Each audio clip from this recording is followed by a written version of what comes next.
Oh my god, in China, home buyers have stopped paying their mortgages. And is there a mortgage crisis in China right now? Because home prices have fallen for the 11th month. Another global financial crisis. In this video, I'm going to cover 3 things. Number 1, what's going on in China? Number 2, what can we learn from this in Australia? And number 3, how this applies to the Australian real estate market. Guys, to give you a sense of how big this issue is, when the Lehman Brothers collapsed, they owed $619 billion.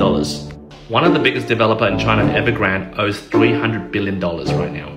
Now that I've established the premise, let's start with number 1. What the hell is going on over there? Why are people over there not making mortgage repayments, and why are they protesting? Now, in order to explain this in a short TikTok video, I need to introduce you to a concept called the bank run. Now, it's a scenario where everybody runs to the bank and tries to withdraw money at the same time. And it's a real issue when they all try to withdraw $6 billion out. And that's what a bank run is when people who deposit money into the bank try to withdraw it all at once, but the bank's like, we don't have the money. So now let me introduce you to the second concept. I'll try to keep it very simple. It's called fractional reserve banking. And before anyone roasts me in the comments that Australia doesn't have that, yes, Australia doesn't have that, it's already abolished. We're currently using the capital adequacy rule, but that's another video. Let's stick to fractional reserve banking to keep this TikTok simple. Now, fractional banking means that the bank at any given point of time is only required to keep 10% of their deposits in their reserve. So what happens to the other 90%, you might ask? Well, the other 90% gets lent to other people. Now, mortgages and home loans is one form of lending. So let's give you an example.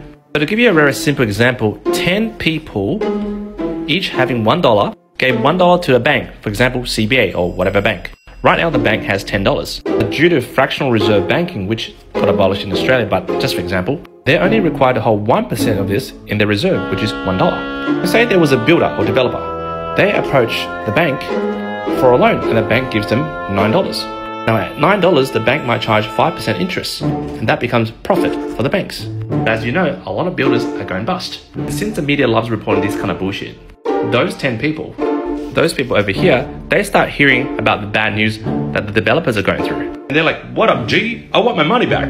But the bank only has $1 in reserve. As funds are frozen, these people are protesting to get their money back. So this is lending in China. Developers will get a loan from the bank.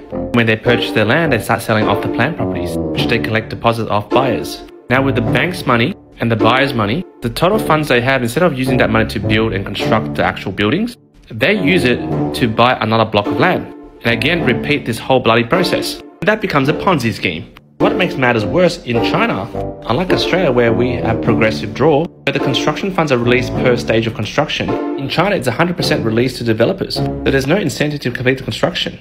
Follow for part 2.